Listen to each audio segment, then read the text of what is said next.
1 gram வைங்க, 100 வந்துடணும். இப்போ இதை போயிட்டு படைச்சிட்டு அப்படியே வச்சுட்டு வந்துடுறதுக்கு இல்லை.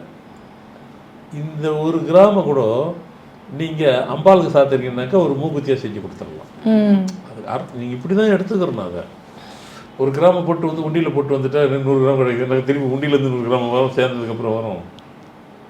அந்த 1 கிராமை அம்பாளுக்கு மூக்குத்தி செஞ்சு கொடுத்துருங்க. நாங்கள் 4 கிராம் கொடுப்போங்க, 4 கிராம் செய்யுங்க. இல்லைங்க அதெல்லாம் நாங்கள் வந்துட்டு ஒரு 20 கிராம் போடலான்னு ஐடியா வச்சுருக்கிறோம். நெக்லஸ் போட்டுருங்க. நீங்கள் போட்டு தான் பாருங்களேன், செஞ்சு தான் பாருங்களேன். எனக்கு வந்து என் மகளுக்கு திருமணம் ஆகணும், உனக்கு நான் மூக்குத்தி இதை போடுறேன், அப்படி வேண்டுதல் வைங்க. அப்போ ஒரு சங்கல்பம், இதுக்கு பேர் தான் சங்கல்பம். சங்கல்பன்றது கோரிக்கை. நீங்கள் அதை வைக்கும். அதுக்காக நீங்கள் வந்து 100 மடங்கு எனக்கு கொடுக்குன்னு கேட்காதீங்க. 100 மடங்கு கிடைக்கும்னு அர்த்தம். நம்பிக்கை வைங்க. ஏன்னா கடவுள் வந்துட்டு அளந்துலாம் கொடுக்க மாட்டார், மனசு தான் அளந்து கொடுப்போம். கடவுள் அளந்து கொடுக்க மாட்டார்.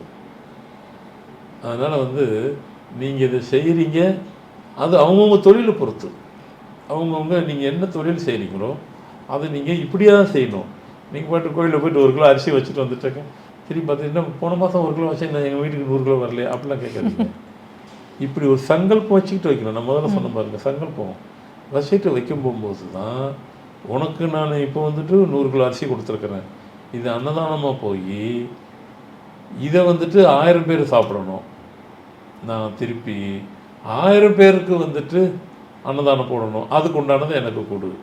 இதுதான் சங்கல்பம். நீ அதை கொடுன்னு கேட்கும்போது அவர் எப்படி கொடுத்து தானே ஆகணும். ஏன்னா அவர் கோயிலுக்கு அன்னதானம் போடணும் இல்லையா? அப்போ உங்களுக்கு திருப்பி வரும். இப்போ 1000 வந்ததுனாக்கா நீங்கள் 1000 மூட்டை அரிசி அனுப்பு, நான் 10,000 பேருக்கு அன்னதானம் போடணும், இப்படி கேட்டுக்குங்க. அப்போது ஒரு சங்கல்பத்தோடு வச்சுட்டு வந்துடுங்க கடவுள்கிட்ட.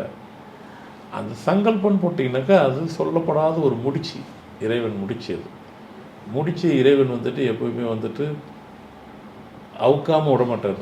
உங்கள் முடிச்சு அவுத்து விட்டு உங்களை அனுப்பி விட்டுருவார். நீங்கள் வச்சுக்கிட்டே இருக்கலாம், கேட்டுக்கிட்டே இருக்கலாம், அவர் கொடுத்துக்கிட்டே இருப்பார். இப்படி கொடுக்கப்படுறது தான் பெரிய பெரிய கோயிலில் பெரிய பெரிய கிராமத்தில் இன்றைக்கி நடக்குது.